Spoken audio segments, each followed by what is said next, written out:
Sejumlah elit partai yang ikut menandatangani kontrak koalisi justru menyatakan koalisi hanya bersifat sementara.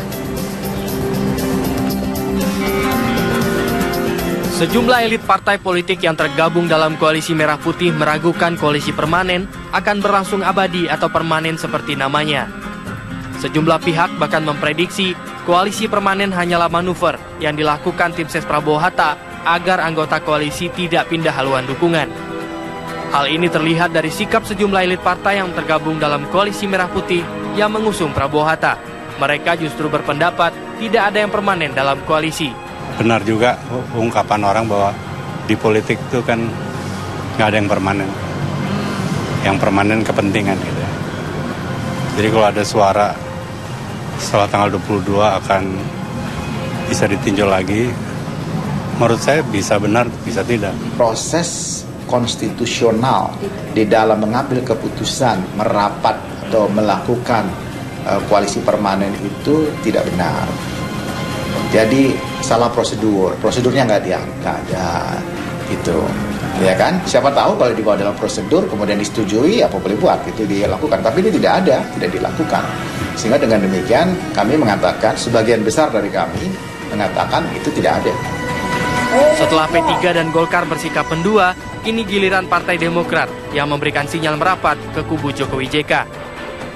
Sinyal tersebut terbaca ketika deklarasi koalisi permanen kubu Prabowo Hatta di Tugu Proklamasi tidak ada petinggi Demokrat yang datang menghadiri acara tersebut. Demokrat hanya diwakilkan kepada Nahrawi Ramli, Ketua DPD Demokrat DKI Jakarta. Wakil Ketua Majelis Tinggi Demokrat Marzuki Ali yang selama ini tergabung dalam tim sukses Prabowo Hatta juga menafikan pentingnya koalisi permanen. Kita punya sikap, ya sudah, kita bagaimana memberikan suara kita, mendukung kemenangan daripada nomor satu. Dalam arti apa? Kita dalam rangka pemenangan, ya. Nah, bahwa dalam konteks koalisi permanen, nantilah setelah tanggal 22. Pengamat komunikasi politik Ade Armando menengarai pembentukan koalisi permanen sebagai bagian dari manuver parpol pendukung Prabowo Hatta. Pembentukan koalisi ini juga menguatkan indikasi parpol-parpol pendukung sudah mengetahui Prabowo Hatta diprediksi kalah dalam pertarungan Pilpres. Bahwa mereka akan kalah dan sekarang yang dilakukan adalah upaya untuk mencegah jangan sampai anggota koalisi pindah kapal. Bahwa mereka tahu nih permainannya koalisi Merah Putih ini. Mereka sedang berusaha meyakinkan pimpinan mereka itu Pak Prabowo, jangan takut, koalisi ini akan bertahan. Yang kita tahu semua sebetulnya harus kita ragukan. Ade pun memprediksi koalisi permanen tidak akan berlangsung lama, terutama ketika ada pemilihan ataupun pembagian kursi di kabinet pemerintahan baru. Tim Liputan, Metro TV. Pemirsa, langsung saja saya mulai perbincangan. Saya ingin bertanya dulu ke Mas Ihsan. Tanda-tandanya mulai dari pada saat deklarasi koalisi permanen tersebut, Demokrat tidak ada petingginya, hanya diwakili oleh Nahrawi Ramli. Nah, itu tanda-tanda apa ini maksudnya? Ini dibacanya normatif saja, formal. Jadi kita berpegang kepada 3 hal. Yang pertama itu jelas garis konstitusi hukum. Semua menunggu tanggal 22 keputusan siapa yang memenangkan daripada kontestasi politik ini. Yang kedua adalah formalitas daripada keputusan partai yang dalam hal ini sudah dirumuskan di Rapimnas kemarin, rapat pimpinan nasional, dan juga dirumuskan kemudian pada berbagai rapat pleno bahwa Demokrat stand-nya netral, tapi kemudian diputuskan untuk memberi dukungan pada pemenangan Pilpres. Jadi seperti bahasanya Pak Marzuki Ali. Dan yang ketiga, kita berpegang pada keputusan etis. Dalam arti sampai dengan tanggal 22, kita menjaga untuk suasana yang ada di Republik ini, yang cenderung dalam beberapa waktu terakhir ini agak terpecah-pecah karena dukungan-dukungan politik itu, untuk tetap kondusif. Jadi dari 3 aspek ini bisa disebut bahwa sebenarnya kemungkinan untuk kemudian bergabung atau tetap di luar itu masih sama-sama terbukanya gitu loh. Jadi bukan kemudian harga mati bergabung dengan koalisi permanen atau harga mati untuk beroposisi, tapi semuanya masih lentur dan kita berpegang kepada 3 aspek tadi. Ya, ini yang hadir yang lain adalah para pimpinan pengurus pusat, tapi ini yang hadir Ketua DPD DKI Jakarta. Apa yang membuat itu yang menghadiri adalah? Jadi keberadaan Pak Nahrawi di sana karena beliau memang bergabung dengan tim ses Pak Prabowo Hatta, tapi bukan merupakan mewakili atau perintah daripada DPP Partai Demokrat.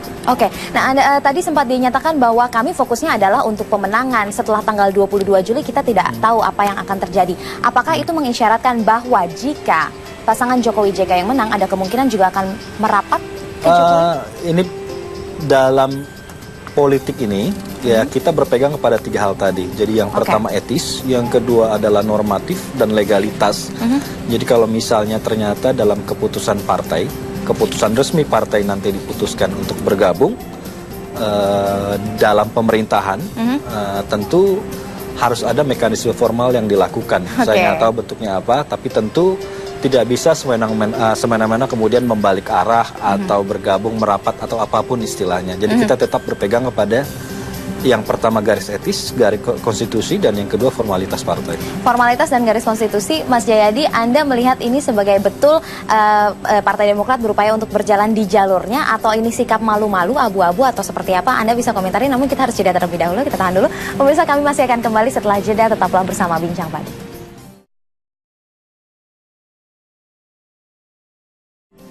Pemirsa, langsung saja saya lanjutkan kembali. Mas Jayadi, saya tadi bertanya, ini sikap apa yang sebenarnya berupaya disampaikan oleh Demokrat?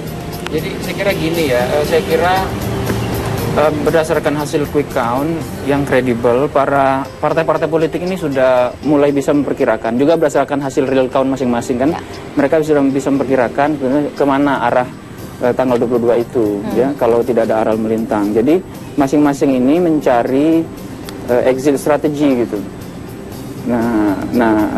Sehingga masing-masing kemudian mencoba mencari jalan yang mulus untuk tetap tidak menyinggung tim di kubu Prabowo Hatta, tapi pada saat yang sama mereka juga tidak terbelenggu gitu.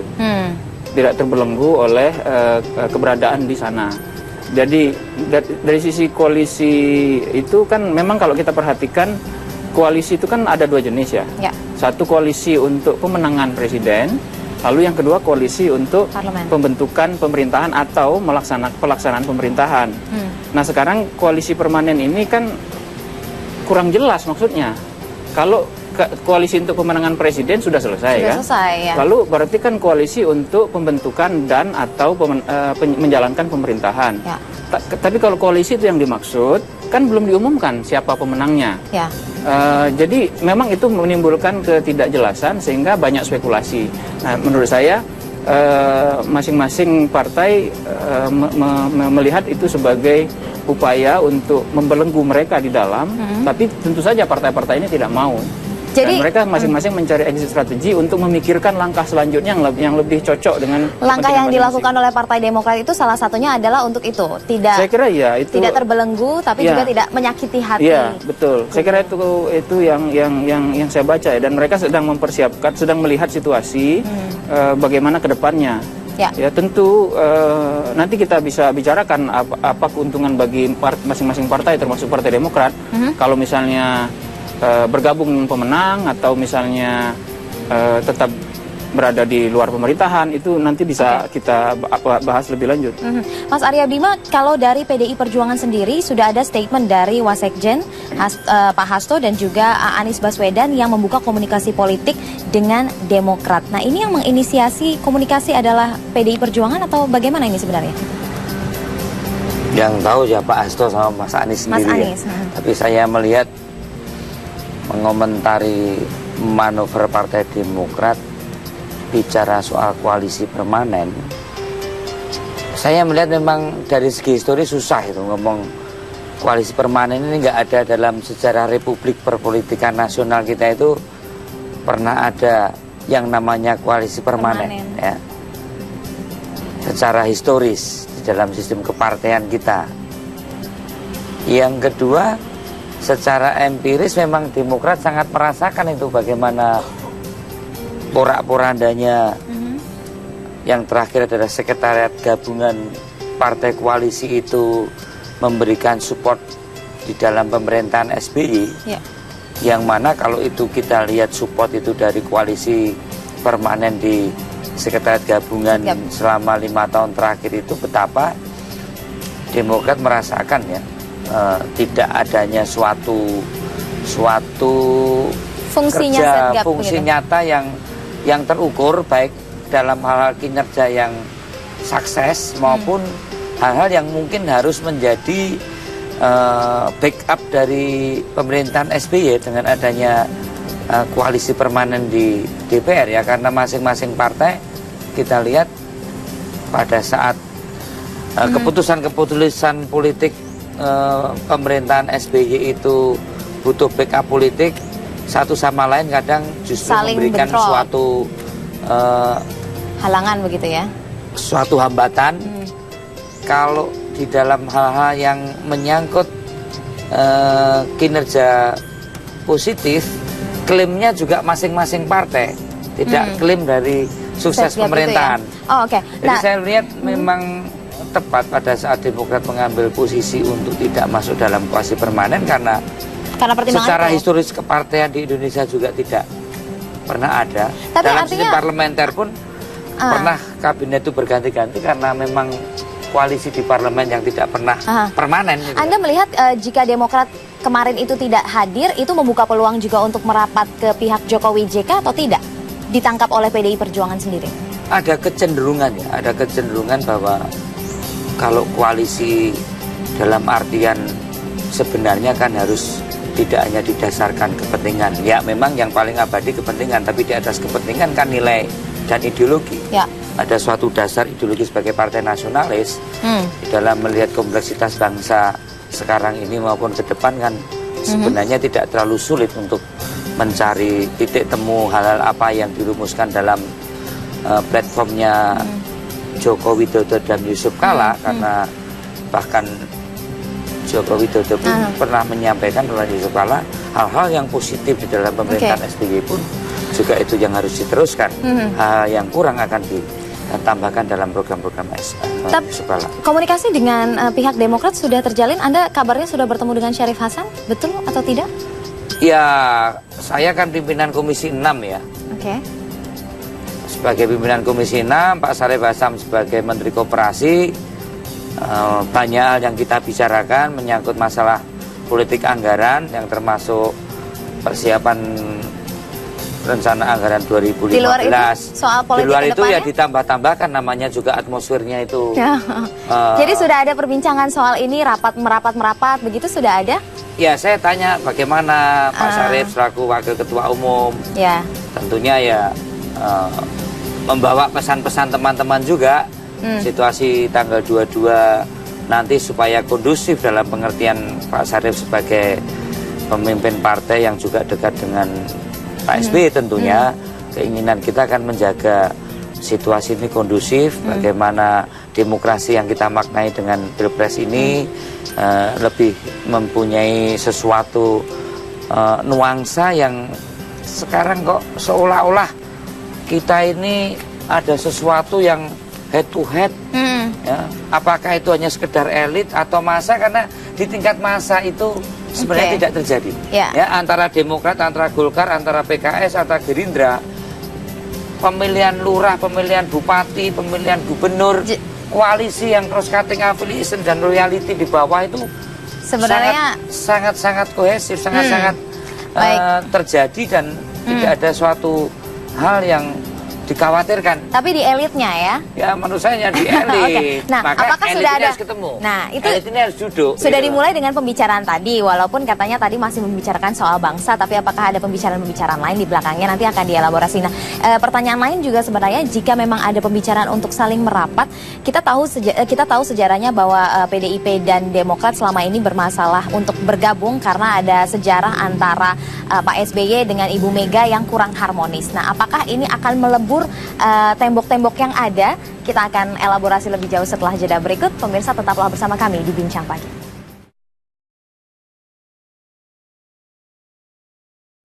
Ya, saya langsung saja tanyakan pertanyaan sebelumnya. Ini apakah menandakan jika Demokrat merapat ke PDIP menandakan bahwa tembok-tembok pemisah antara Pak SBY dengan Megawati ini sudah mulai runtuh? Saya tanyakan dulu ke Mas Ihsan. Jadi ini kita melihatnya beliau berdua itu sebagai tokoh bangsa lah. Jadi tentu saja sikap, cara pandang, dan dalam pengambilan keputusan dari beliau berdua ini akan lebih mengutamakan prinsip-prinsip itu. Jadi bagaimana yang terbaik untuk bangsa, bagaimana yang baik untuk bersinergi, dan bagaimana mengutamakan titik-titik persamaan. Dan saya yakin seperti misalnya cara memberantas kemiskinan yang terbaik, tidak ada cara memberantas kemiskinan ala PDI atau cara memberantas kemiskinan ala Demokrat. Tapi yang ada adalah cara memberantas kemiskinan yang paling tepat dan paling baik. Dan saya yakin kedua orang tokoh ini ketika sudah dipersamakan oleh tiga hal ini, jadi bukan kepentingan partai Demokrat, partai PDIP, tapi lebih merupakan kepentingan bersama, kepentingan bangsa dan untuk kebaikan kita semua. Bukan hal yang susah untuk mempertemukan kalau sudah berdasarkan tiga hal itu. Walaupun sejarahnya sudah dari tahun 2000, sebelum 2004 bahkan ya? Nah itu dia, justru pada saat ini, pada titik ini yang saya pikir titik yang krusial, karena ini kan momentum baru dalam sejarah demokrasi Indonesia pasca reformasi, di mana ada setelah pemilihan terbuka, ada dua kontestasi yang melibatkan sama-sama putra terbaik bangsa lah sebenarnya saat ini.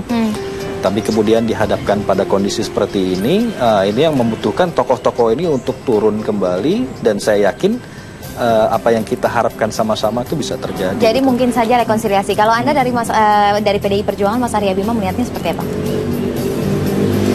Ya memang saya tidak pernah merasa ada tembok ya. Memang posisinya waktu PDI Perjuangan mengambil posisi selama 10 tahun di luar pemerintahan itu suatu fungsi kenegarawanan dari Ibu Mega, di mana bagaimana fungsi check and balance antara partai yang menempatkan di dalam posisi pemerintahan dan kita menempatkan posisi di luar pemerintahan untuk lebih bisa mempertanggungjawabkan secara politis PDI Perjuangan ada di posisi mana dan Demokrat dengan Pak SBY ada di posisi mana. Kalau secara personal artinya kalau selama ini jarang terlihat duduk bersama kemudian memperbincangkan hal entah tentang negara atau tentang apapun.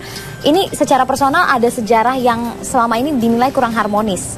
Bagaimana kemudian? Secara personal ya itu antara Ibu dan Pak SBY ya. Tapi mungkin dalam tugas-tugas banyak hal di fraksi antara keputusan fraksi Demokrat dan fraksi PDI Perjuangan. Sebenarnya kalau kita tilik ke dalam pembahasan anggaran dalam fungsi legislasi, banyak hal mempunyai titik temu, terutama dalam hal yang menyangkut aspek ideologi untuk kepentingan nasional NKRI Pancasila. Bahkan kalau kita lihat sejarah 4 pilar kehidupan bernegara dan berbangsa yang kita sepakati sebagai salah satu fungsi ya, tambahan fungsi sosialisasi seluruh anggota DPR, MPR, itu ada inisiasinya juga kebersamaan antara Demokrat dan PDI Perjuangan. Jadi saya tidak melihat tembok, karena memang 10 tahun terakhir ini posisi kita ada di luar pemerintahan dan posisi Partai Demokrat ada di dalam pemerintahan. Nah apakah ini ke depan akan seperti itu? Tanda-tanda untuk nanti kita bersama-sama itu mungkin. Tanda-tanda untuk tidak bersama-sama pun ada kemungkinan. Lebih berat yang mana? Kecenderungan akhir-akhir ini sedikit lebih harmonis. Lebih harmonis. Lebih harmonis ya. Sedikit. Mas Jayadi Hanan, mungkin Anda bisa memberikan komentar? Ada pupuk dan rabuk lah supaya lebih subur. Ya. Pertama ya kita tidak bisa pungkiri ada tembok itu ya. Karena Mas Arya Bima kan harus bicara begitu karena itu. Kalau saya kan harus melihat secara lebih clear. Kita tahu bahwa ada tembok itu, dan sebelum pemilu presiden juga Pak SBY sudah memberikan sinyal sebetulnya ingin merapat ke PDIP, tapi itu masih belum dibukakan pintunya secara lebar, baru sedikit mungkin gitu ya. Nah, saya kira ini momentum. Saat ini momentum kalau mau menyelesaikan persoalan-persoalan itu untuk kebaikan bangsa ya. Saya melihat minimal ada 3 kebaikan atau keuntungan ya. Kalau Demokrat atau SBY dalam hal ini juga bergabung dengan kubu Jokowi JK atau PDI Perjuangan saat ini. Nomor 1 soal tadi, soal melupakan masa lalu, memperbaiki untuk ke depan, karena ini 2 orang tokoh bangsa. Jadi Nah ini ada momentumnya. Kalau menjelang Pilpres lalu mungkin masih ada kecurigaan dari sisi Ibu Mega. Kalau kalau SBY bergabung, nanti kalau Jokowi JK menang nanti saling klaim siapa yang memenangkan. Nah sekarang kan udah selesai tuh. Jadi katakanlah nanti 22 Juli Jokowi diumumkan pemenang, maka kan udah jelas. SBY kan netral atau bagian dari kubu yang lain. Jadi tidak mungkin dia akan mengklaim perannya yang terlalu besar. Nah ini kan mungkin akan membuat Bu Mega lebih mudah menerima itu di satu sisi. Yang kedua, jangan lupa nanti kalau dalam proses ini nanti bukan hanya Bu Mega yang akan berkomunikasi dengan Pak SBY, tapi ada Jokowi sebagai presiden. Jadi komunikasinya akan banyak juga ke Jokowi sehingga tidak melulu dengan Ibu Mega. Itu juga membuat komunikasi akan lebih cair, akan lebih mudah. Jadi harus pakai perantara dulu, Mas Jayadi. Sementara mungkin begitu orang Indonesia kan bisa di dalam politik diperlukan. Harus ada mediatornya ya. Selanjutnya kalau itu merupakan suatu hal yang baik, yang bagus untuk kepentingan bangsa dan negara, saya kira titik temunya ada di situ. Betul, saya sepakat dengan Mas Jayadi tadi, faktor Pak Jokowi ini sebagai misalnya ya diputuskan oleh KPU, beliau ini mandataris rakyat. Jadi sebenarnya punya posisi dan punya dia punya wibawa lah, sebagai presiden, untuk jadi makanya itu saya sebut momentum, punya itu legitimasi yang baik. Itu kebaikan pertama yang kita peroleh. Dua kebaikan. Kebaikan yang kedua adalah kita belum pernah melakukan transisi pemerintahan secara dari sisi administratif secara smooth, secara baik, mulai dari Gus Dur ke Mega ke putus begitu ya? Putus. Nah, ini kita harus membuat tradisi baru di mana presiden yang lama berhubungan secara baik dengan presiden yang baru menghargai presiden yang lama, lalu di program yang baik nanti diteruskan, yang tidak baik nanti yang lama paham gitu, lalu nanti mungkin presiden yang lama punya peran. Seperti di negara-negara yang demokrasinya sudah maju. Itu yang kedua. Nah itu harus dimulai dari sekarang. Dan itu sudah dimulai oleh Pak SBY ya. Dia bertemu dengan Jokowi, bertemu juga dengan Prabowo pasca Pilpres. Selain untuk mendinginkan suasana.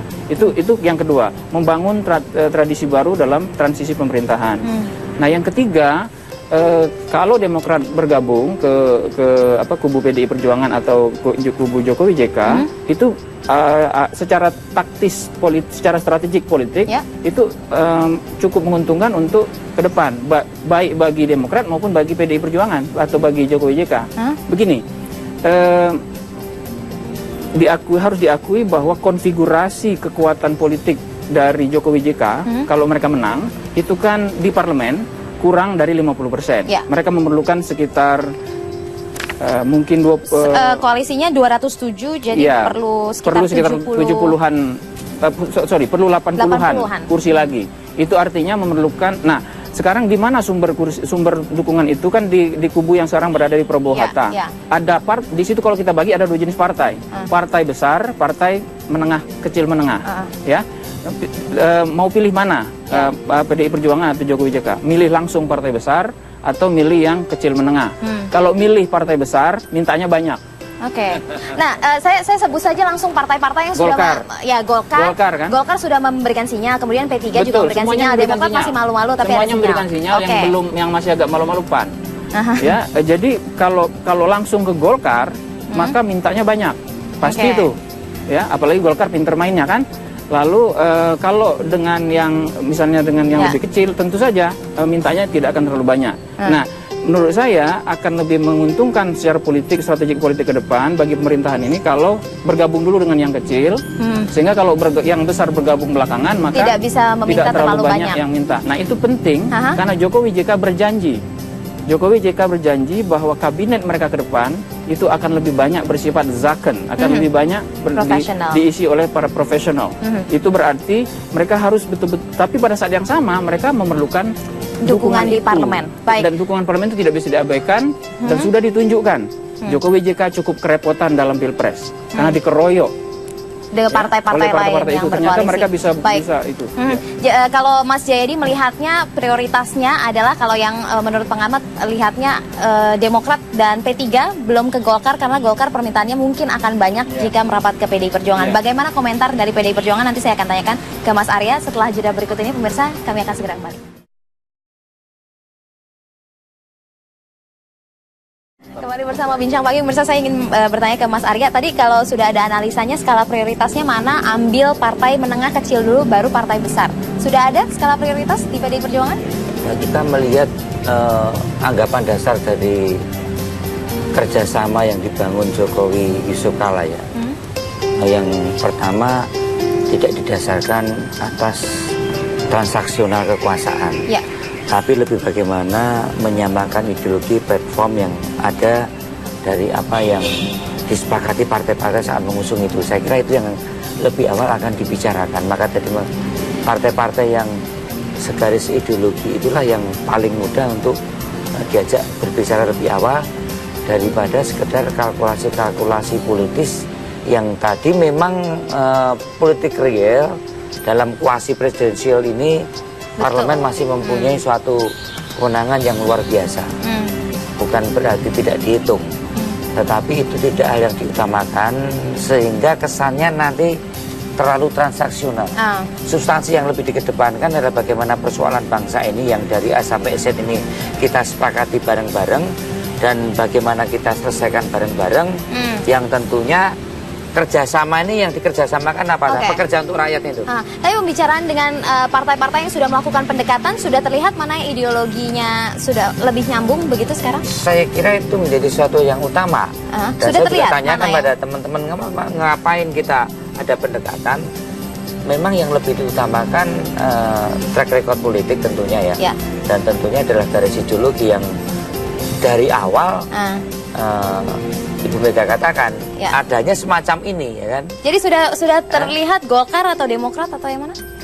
Adanya PDI Perjuangan itu adalah partai yang ideologis yang lighting star-nya bukan kekuasaan tapi adalah ideologi. Bahwa itu nanti akhirnya ketemunya dengan Demokrat atau Golkar atau dengan yang lainnya. Yaitu yang pertama atas keinginan dari kedua belah pihak untuk melaksanakan ideologi yang kita sepakati bersama dalam ideologi kerja selama 5 tahun. Baik. Karena ini bukan hal yang mudah. Masih abu-abu, belum mau dijawab atau belum bisa dijawab? Masih menunggu, belum ya? Oke, Mas Ihsan, tentunya ada manuver politik yang selalu ada backup plan A, plan B. Jika kemudian nanti Jokowi JK yang diumumkan menang, tentunya ada pendekatan-pendekatan yang dilakukan untuk memfast forward atau mempercepat pendekatan dengan pihak Jokowi JK. Apa yang dilakukan Demokrat? Pendekatan itu normal, jadi semua pakai proses dan kita juga dalam agama aja kan nggak ada paksaan, apalagi dalam koalisi. Jadi bukan hanya la ikraha fid din, la ikraha fi koalisi gitu. Jadi ada proses yang kita tempuh dan tadi seperti kata Mas Arya Bima, ada chemistry yang sama, ada tujuan dan cita-cita yang sama. Jadi siapapun kita bukan kemudian ketika misalnya jadi oposisi pun itu pilihan yang menurut saya terhormat, pilihan yang baik dan bisa berkontribusi pada negara, bangsa. Tapi ketika masuk misalnya menjadi dalam anggota koalisi pemerintahan, itu juga satu pilihan yang terhormat dan baik dan sama. Tapi ada itu tadi, kuncinya adalah proses. Jadi kita bukan hanya berorientasi kepada kekuasaan, transaksi bagi-bagi kekuasaan ini, tapi kita juga berorientasi pada proses yang tentu saja mengutamakan kesamaan cara pandang dan kesamaan chemistry. Baik, kita lihat saja. Mas Jayadi mungkin closing terakhir singkat saja, waktu yang terbatas. SBY atau Demokrat secara umum itu sebetulnya punya kemudahan dibanding partai-partai lain di kubu Prabowo Hatta untuk berkomunikasi dengan pihak Jokowi JK kalau Jokowi JK menang sebagai presiden. Pertama, alasan normatif konstitusional. Siapapun presiden yang jadi, mau tidak mau harus berhubungan dengan presiden yang lama. Jadi ini kan titik masuk yang baik untuk Demokrat atau SBY itu bekerja sama. Yang kedua, posisi SBY sebagai pribadi terlihat netral kan sebetulnya. Memang partainya ke saat-saat terakhir bergabung dengan kubu Prabowo Hatta. Tapi SBY sendiri tidak pernah mengumumkan itu secara pribadi. Dia berdiri sebagai seorang kepala negara. Ini kemudian juga memberikan kemungkinan lebih mudah bagi dia untuk berhubungan. Nah itu karena itu ini momentumnya bagi yang kedua, yang ketiga ada alasan lebih khusus bagi SBY dan pihak Megawati untuk bertemu, untuk memberikan pelajaran kepada masyarakat. Memang ada perbedaan personal, tapi untuk kepentingan bangsa negara kita bisa baikan. Itu tidak menjadi halangan. Ya, kita lihat saja bagaimana nanti manuver partai-partai politik ini akan mendekat kemana, tapi tentunya kita harus menunggu pengumuman resmi dari KPU nanti tanggal 22 Juli. Terima kasih banyak Bapak-Bapak atas kehadirannya dalam Bincang Pagi kali ini. Pemirsa, kami masih akan melanjutkan kembali Bincang Pagi yang akan dilanjutkan oleh rekan-rekan saya. Saya kembalikan ke Iqbal. Silakan Iqbal.